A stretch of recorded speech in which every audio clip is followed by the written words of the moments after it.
Well, good morning. Good morning. We are going to look at something that I believe will be strengthening to us. I've called it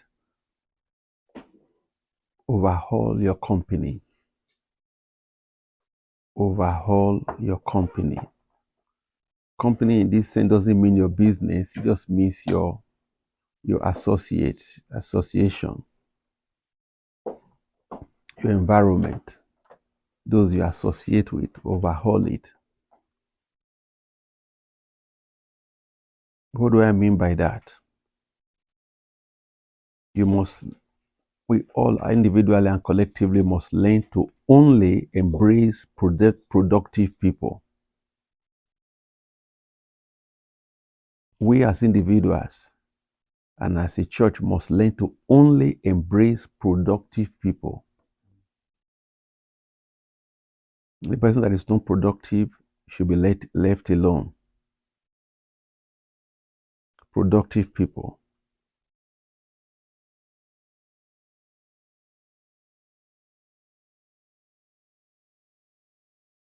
Somebody once said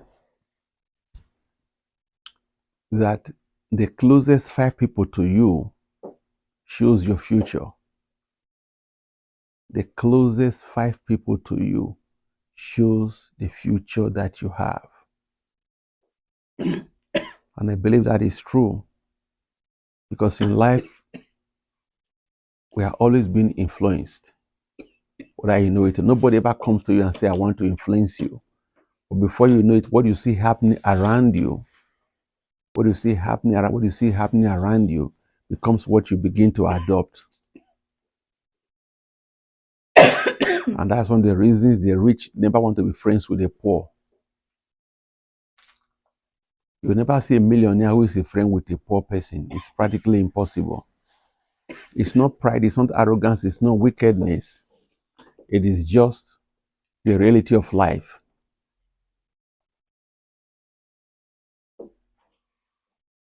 We should turn on the AC. I don't know why we're selfish with these things. Please turn on the AC. This is why we have humidity everywhere.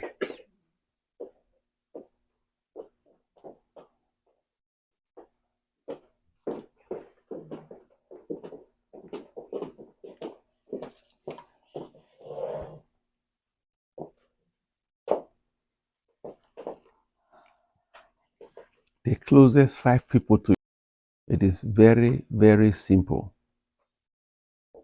Because poverty is not only the lack of money, it is first a mindset. Yeah. It is first a mindset. So when you have that kind of mindset, then you are going to pollute my gene. I don't want that gene in my family tree. That's why the rich don't want their children to marry the poor. The rich want to marry the rich. Not because they are wicked, because they know it is everything is a mindset. Everything is a mindset. So embrace only productive people, people who are going somewhere and they are showing that they are going somewhere. That the atmosphere you allow for yourself. So you must overhaul your company. Check your company. Who are those closest to you? Are they progressive? Are they productive? Do they have a defined destination that they are going to? I was saying the prayer line this morning, some people just come to church without anything. Today is Sunday, they're just coming because they're coming to church.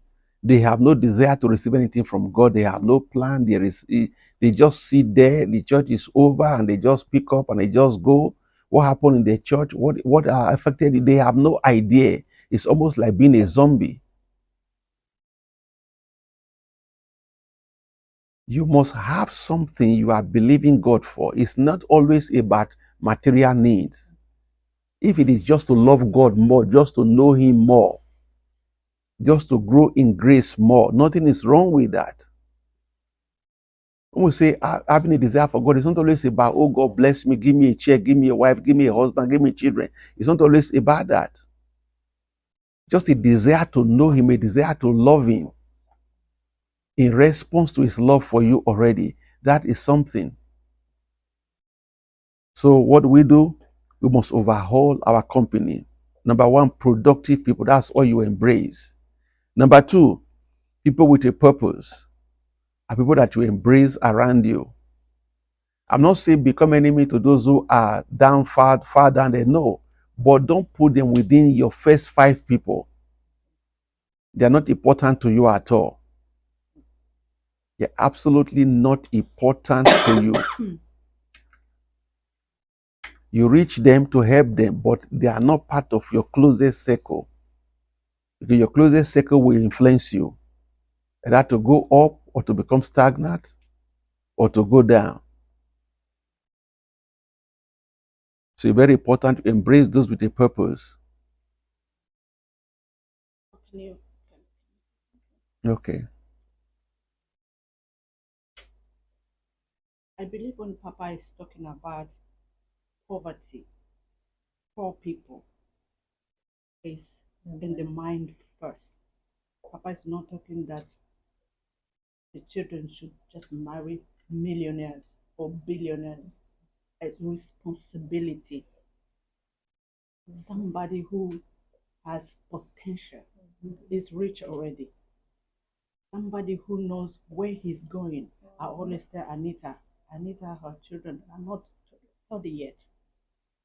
The 2 boys, only 20s, but they have houses already. Each one of them, they bought their own houses. So that person is not poor. Am I right? That's okay. Just Yeah. okay. Yeah, that's okay. Yeah. That's I okay. know that statement is very sensitive. That's what I'm saying. When you made, when you also believe God can. I know people who have been led by God to marry couples. Don't get that mature statement you made. It's quiet because you need a lot of analysis. So it's not a marriage for folio. So maybe in it was a passing statement. So maybe in a day that you want to teach us more about choices and how to go about it. You can elaborate more. But now, if we concentrate on shift the paradigm of what it is a very It may be sensitive to somebody, but I'm speaking from a place of experience. I'm speaking from a place of considering the future. And my wife and I have talked about this privately before, but my stand is very, very clear. And she will remind me that when I married her, I did not have anything, but I had a potential. I had a potential that she saw the potential, and I knew that I had the potential. And she definitely is not regretting marrying me today. She definitely is not lacking anything today. She can travel anywhere in the world, and she has traveled to nations today. And I believe it because she married me. That is the truth. It's because she married me. That is why. We have jokingly said it together. If she had married somebody else, she would have been coming to me for counseling today. And that's true. So it is good you marry somebody, although it's not a marriage similar like Pastor Charles said, somebody with a very defined potential. Very, very important. Very defined potential. Very defined and established. Because life is a warfare. Life is not a picnic. Life is not a picnic. Life is a warfare. That is the reality. You need to have around your life people that can fight for you and fight with you. That's why I talk about purpose. I was thinking about this just yesterday. Before I got married, she know this story. There was somebody else that was seriously interested in me. At the church I was ministering at that time. This has nothing to do with race, but she was a Caucasian girl. Was a musician, a music minister of that particular church at that time. After I ministered there at the church and I saw their spiritual state, I said to myself, if I marry this one, I'm going to go back home and start teaching again. I will teach at church and teach at home. I won't have break. So I'm not going to do that. At the time that was going on, she was rejecting me. My wife was rejecting me and somebody else was coming after me. Which would have been a very easy thing to do. The one you love is saying no. Somebody else is saying yes. Why not just go with the one that is saying yes? After all, she's Caucasian and then she's a music minister. Every pastor will want to marry a music minister. That's a good combination to advance the ministry. But I said, I would rather take a person that knows what she needs in life. I'm not going to be having to teach her every day about the things of God. Because I knew where she came from. I knew the ministry she came from. I'd been with that ministry. I've ministered to that ministry. So I know the background, spiritual background that she had. So those are the potentials. And I knew she was a teacher. So those were the potentials. So I saw a person that would be able to train my children. I was rich. Yeah, you were rich with potentials. That is the productiveness I'm talking about. You were rich with potentials. Now we understand. We were rich with potentials at that particular time. And those potentials have now become a reality. They have become a reality today. I don't say this out of pride or arrogance. I think we have done, by the grace of God, an excellent job with our children. Yeah. I think we have done well with them. I call them conference junkies. They like conference, they like meetings, they like the presence of God. And that I will say it is strictly from her. It wasn't even for me because my mind is a very business mind. Her mind is a very different mind. Those were more things from her. All the things she inculcated into them. When I'm away, I'm not home, traveling, wherever I am. She was the one that basically raised up the children. So those are the potentials I'm talking about. So you must overhaul your company. Look at those within your first 5 closest people to you. What are their potentials? Because whether you know it or not, they are going to influence you. They are going to influence you. I have a friend who has friends. And as I see, we are all kind of moving around together as friends. Now, the truth simply is this. So the friends I've got to know, he was the one that introduced them to me.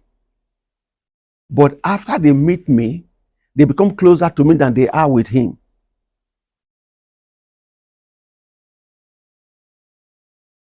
They become closer to me than they are with him, to the point that it almost creates a kind of jealousy. Why his friends that introduced to me are now my friends more than him. It is also because they have come to see me. They come to see that I am the kind of person they want in their own circle as well. That is why they want to be closer to me than they are than to the person who actually introduced us. Because they have seen potentials, they have seen product, they have seen purpose. So all of those things are very important because the people you have around you, one way or the other, they are going to influence you, whether to go upward or to go downward. Amen. It's absolutely important. So we must seek to have productive people. When I say productive, even in potential, is a practical example. Again, purpose, people with purpose. Number 3, people with spiritual intelligence. People with spiritual intelligence, very important, because we don't all know everything. We don't all have the answer. So you need people with spiritual intelligence around you who are going to be able to see what you may not see. Who are going to be able to know what you may not have known and be able to influence you with that very, very important spiritual intelligence. People that are able to discern, people that are able to observe things that you may not be able to observe because of your own mindset and mentality. I was having a conversation with Pastor Danny a few days ago. He said something which he has said 1,000 times to me already. He said, Papa, you have to change. I'm waiting for him to tell me they change. I knew where he was going to. He said, you love God. Not everybody around you love God like you love God. So don't judge people with how you are. And that is my weakness, judging people with how I am. Because I love and I fear God, I think everybody around me is that way. Everybody that comes to church is that way. And that has put me into a lot of issues time and again, trusting people that should not be trusted, loving people that should not even be loved. Because I fear God, I love God. When I say it is yes, that's who I am. So I kind of think people are just like that, but people are not like that. And he has known it over the years. And he keeps telling me, you have to change. And I say, how do I change? This is who I am. How do I do it? So you need to have people like that around you, spiritual intelligence. If you are going to go forward as a human being, not just as a leader, if you are going to be successful as a person, you need productive people, you need people with purpose, you need people with spiritual intelligence. Number 4, we also need what I call proactive people. People who can see the battle in Fort Erie and fight it in Fort Erie. Don't allow it to get to Niagara Falls. These are proactive people. Very, very people can discern and see what is going to happen in the future, and they begin to abate it now. They begin to war against it now. They begin to correct it now. Very, very important. Proactive people. Because the truth simply is this. Challenges are a distraction. You will definitely overcome them, but the time they are pending in your life becomes a distraction to you. So if you can stop it before it comes, then you are going forward quickly. Because battles, wars, challenges, they are all a distraction. By the grace of God, we overcome them, but at the time they are present in your life, they become a distraction to you. And I know what I'm talking about in a very practical sense. They become a distraction. They become your focus. They draw your attention at that time. You can't focus on what is important, where you should go in life, because you are focusing on trying to resolve an issue. So when you are proactive, it's a very good thing. In Proverbs 14 and 12, the Bible says there is a way that seems right unto a man, but the end is the way of death. There is a way that seems right. There's a way that seems right. There is a way that seems right. There is a way that seems right. There is a way that seems, not every way is right. Not every way is right. There is a way that seems right and it is not right. That's basically what it's in Proverbs 14 and 12. There is a way that seems right. It looks right, it smells right, it quacks right, but it's not right. And this is absolutely important for you and I as Christian people and as church people, because we are always the ones targeted by unscrupulous individuals.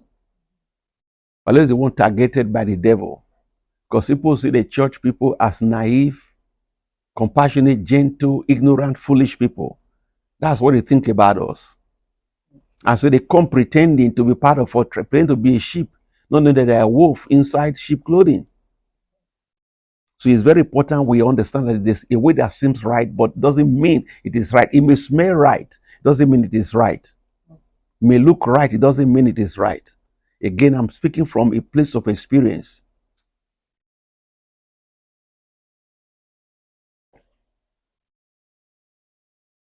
In growing as leaders, as Christian believers,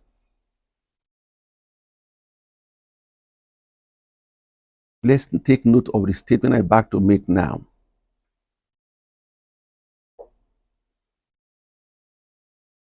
God will allow everything to happen to you so that you will fear nothing. God will allow everything to happen to you so that you will not fear anything in the future.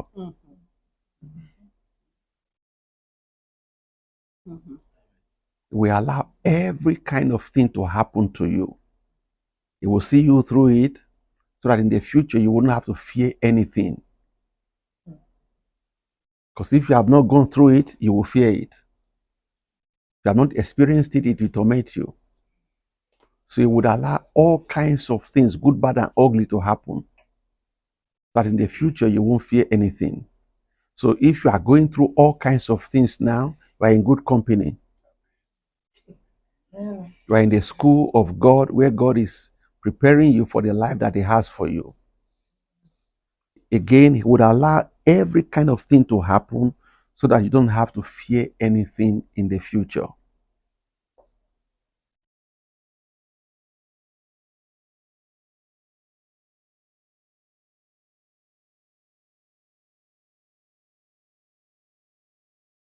Getting older physically will come naturally, but growth and maturity only comes by intention. Getting older physically will happen naturally, but maturing and growing happens intentionally. In other words, you make yourself grow. Aging will happen. There's nothing you can do about it. There is nothing you can do about it. If you like, have a baby face now, like Silas. Where is he, by the way? If you like, have a baby face like Silas right now. I'm sure 50 years from now, if he still maintains the baby face, then we need some explanation at that time. Genetically, you can have baby face like if you see his dad, you won't believe that is his dad. He has that baby face too. But maturing and growth is something that will happen by intentional action. In our personal lives and as a ministry, as a church, please take note of this statement again. Quality never happens by accident. Quality never happens by accident. Quality never happens by accident. I saw a little clip of a lady yesterday, one of these YouTube reels or Facebook reels. She said at a point in her life, she was working at 3 restaurants as a server. And all the ladies there, girls there, were mocking her, they hated her. They didn't know why she was doing that. She was actually building her company. While she was doing 3 jobs, she was building her company in the secret. They hated her, they mocked her, they despised her. And suddenly, she left, and she's become a very major figure in business. And they are now all writing her, telling her they are sorry for what they did and what they said they didn't know. Not only that, she said something that quite interesting. And this is something that Pastor Victoria believes that a lot. I know the Lord has spoken that to me as well. Always be your best. Always be your best. Always put on your best. Always. Always put on your best.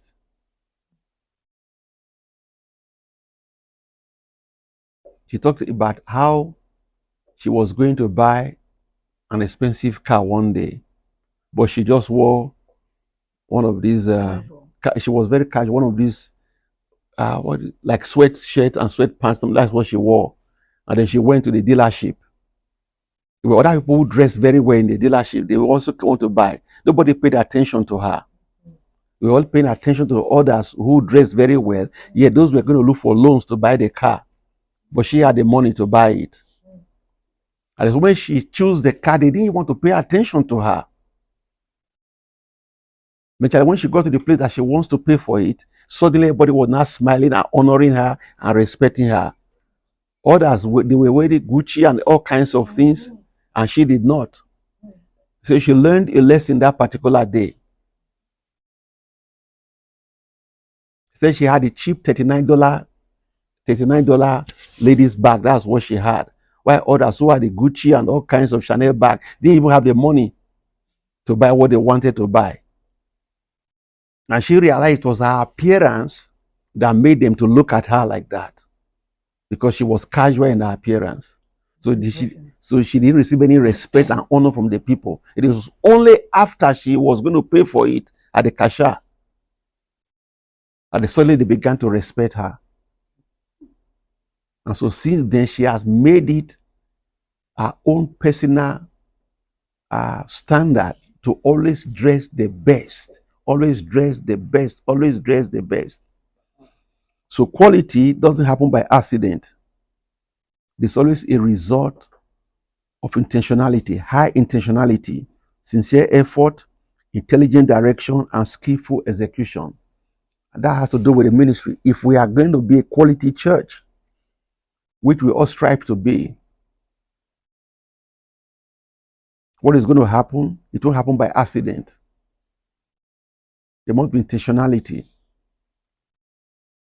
quality in the way we do things. Quality in the way we do things. Just because it is of God doesn't mean it has to be a mediocre thing. People seem to have the impression anything of God, it has to be mediocre. But if it is of the world, then it has to be super, super beautiful. Unfortunately, that is the reality. That's what happens. Pastor Kim reminded me of something. When we had the music festival, he said she can't forget what I said many years ago when she was coming to church here. That unfortunately, it is the Christian that does the mediocre thing. The unbelievers don't do things like that. That she has been to certain meetings and conferences and outdoor meetings, and she has seen the way Christians have presented it. Anytime I see the way Christians presenting their thing, that always reminds her of what I said. I remember that particular service I was saying when an unbeliever is about to do something like a concert, like we did, it would take 3-4 days before they're already setting up and planning and doing things, making sure things in order. Only the Christian wants to do it 1 hour before. And then starting time is supposed to be 11 o'clock. It won't happen by 11 because you're not ready. The unbelievers would have tested things already 2 days ahead of time. And that's called quality. That's called quality.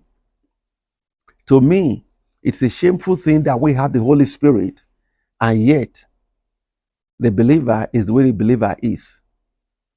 For me, the Holy Ghost is an advantage. It is an advantage to the Christian believer. So how can we have such an advantage and yet be mediocres? Something is wrong.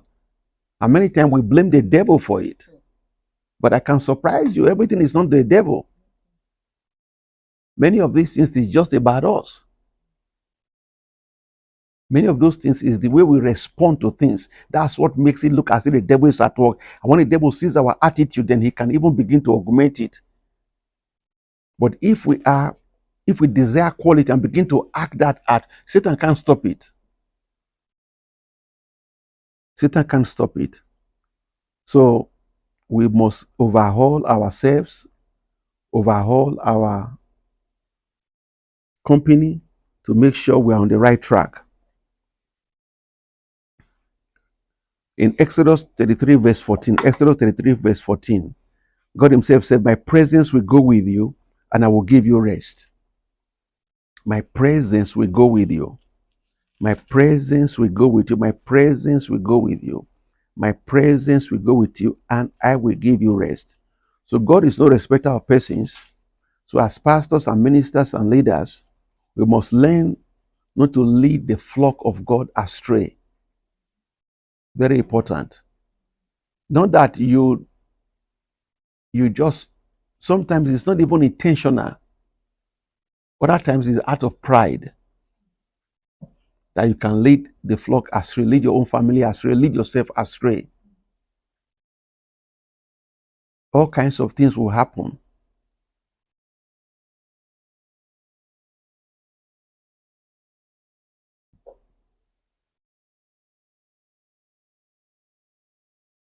See, what causes trouble for people are the pressure from other people and their personal pride.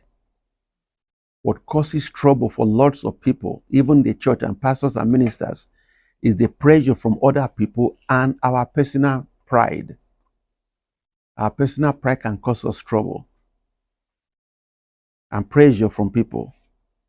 If you look at the Bible, there are many individuals who did things because of the pressure of people, which they ought not to have done, and it destroyed their lives because of the pressure from the crowd. You have a very classical story like that of King Saul in the Bible. He was not a prophet, and he was not a priest. He was strictly a king.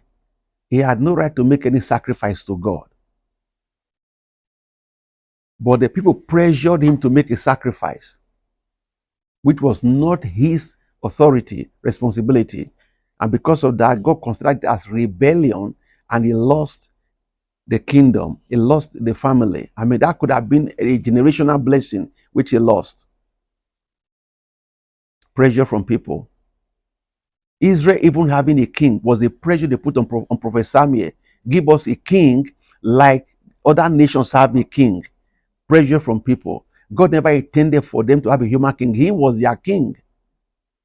And so they rejected God, and Prophet Samuel gave them Saul. And God warned them. The one that you are going to get is going to abuse and enslave your entire family. They wanted to have that pressure. And they did that which was wrong, which was not God's will for their lives. So pressure and personal pride can cause a lot of problems. In 1 Samuel chapter 24, reading from verse 1.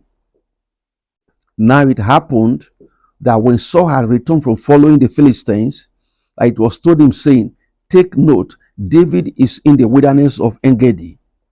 Then Saul took 3,000 chosen men from all Israel and went to seek David and his men in the rocks of the white goats.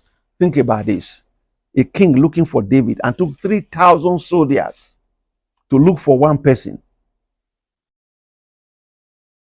Because what? He was told that David was in the cave of Engedi. David is there. Is your enemy, go and kill him. And because of the pressure from people, he took 3,000 soldiers looking for David to kill him. And what did David do to King Saul? Absolutely nothing. Pressure from people. You know, when David killed Goliath, the women of Israel began to sing. King Saul had killed in the thousands, and David has killed in 10,000s. That augmented the hatred that King Saul had for David. Who brought the pressure? The women that began to sing that song. And because of the insecurity of King Saul himself, he saw David as a threat. He began to pursue the young man to kill him. And yet this young man did nothing to him, to the point of taking 3,000 soldiers to look for a 17-year or 18 years old boy at this particular point to want to kill him.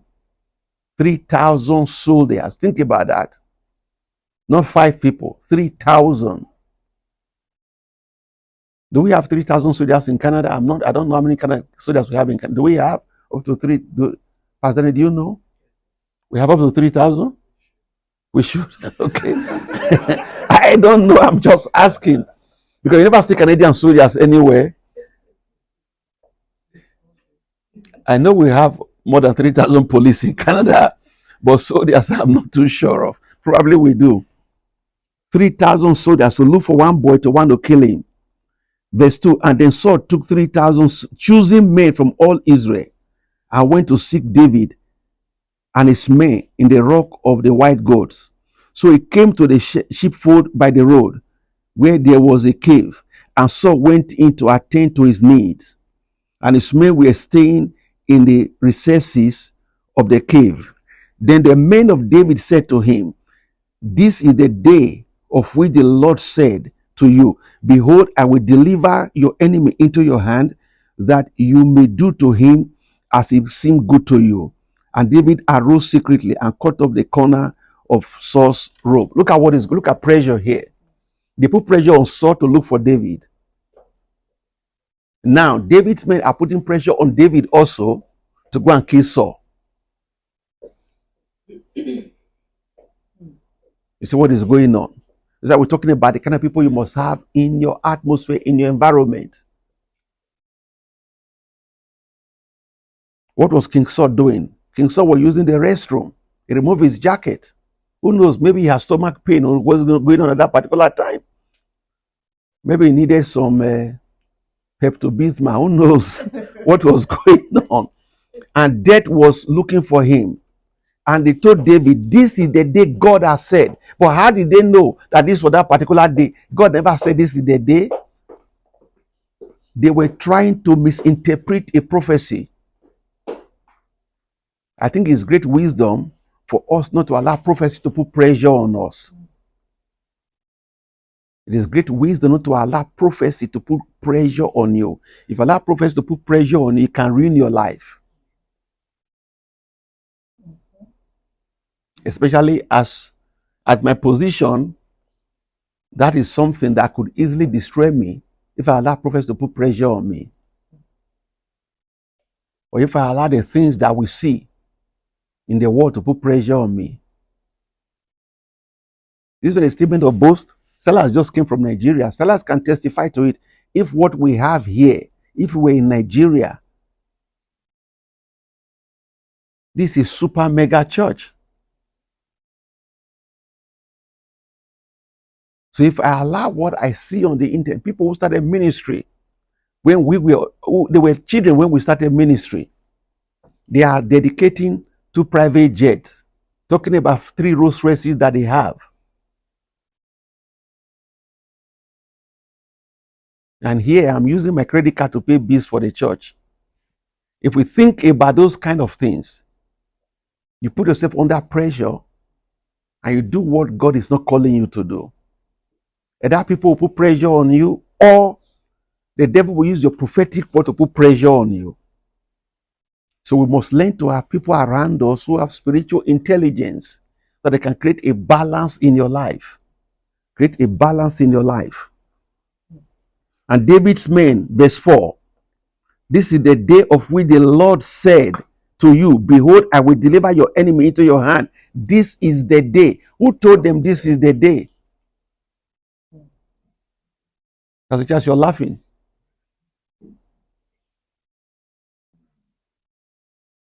Is there anything making you laugh there? Yeah, because this is so practical in our lives, how the devil can coin the scripture to look like God is speaking. It happens a lot. This is the day of which the Lord has said to you, behold, I will deliver your enemy into your hands, that you may do to him as it seems good to you. And David arose secretly out of the corner of and cut off the corner of Saul's robe. Now it happened afterward that David had troubled him because he had cut off Saul's robe. Look at a man with a conscience. Look at a man with the fear of God in his heart. His heart troubled him greatly that he had cut off Saul's robe. You wonder why that happened. You know, the robe is very significant in the context we are looking at today. And even within the church setting, the robe was very, very significant. Because it wasn't Saul that made the robe important, it was the robe that made Saul important. Because it was the kingly robe. Remember, there's also an account in scriptures that before this particular time when Saul had made a sacrifice, and Samuel rebuked him for what he did. And when Samuel was leaving, Saul grabbed Saul's robe. Saul grabbed Samuel's robe and he tore it, not intentionally. And Samuel told him, because of this that you have done, the kingdom is also ripped out of your hand. Are you following me now? You see, the kingdom has been ripped out of your hand because you tore this robe. You ripped a part of my priestly prophetic garment. So it wasn't the man that made the garment important, it's the garment that made the man important. So the garment is that position of authority which the king had, which the priest had. And David knows this. As he cut it off, spiritually and symbolically, the kingdom was cut off from the lineage of Saul. And remember also, prior to this time, Jonathan had given his robe to David. And he was the prince. The man was supposed to be the next king. He took his own princely garment, robe, and gave it to David. That is to say, he was transferring the kingdom into the hand of David and from his own family. And so when David realized what he had done here, it had troubled him that he had transgressed, he had gone against the will and the word of God. In other words, God was going to fight for him. He didn't need to fight this battle by killing the man who was against him. Verse 6. And he said to the men, the Lord forbid that I should do this thing to my master, the Lord's anointed, to stretch out my hand against him, seeing he is the anointed of the Lord. The Lord forbid I should do this. So David restrained his servants with these words and did not allow them to rise against Saul. And Saul got up from the cave and went on his way. He didn't even know what had happened. Saul did not even know what had happened. David had restrained his men from killing him. He just got up and left the cave after doing whatever he went to do in the cave there, not knowing that the robe had already been cut off by David. Verse 8. David arose afterward and went out of the cave and called out to Saul, saying, my lord the king. And when Saul looked behind him, David stopped with his face to the earth. Stooped to the face, that is, he bowed down his face on the ground, even to a man that wants to kill him, to the earth, and bowed down. And David said, Saul, and said to Saul, why do you listen to the words of men who say, indeed, David seeks your harm? You hear what David is saying to you now, what we're talking about, pressure from people. Why do you listen to the pressure from people who are telling you lies, who are rumor mongers, saying, I have an evil intent against you?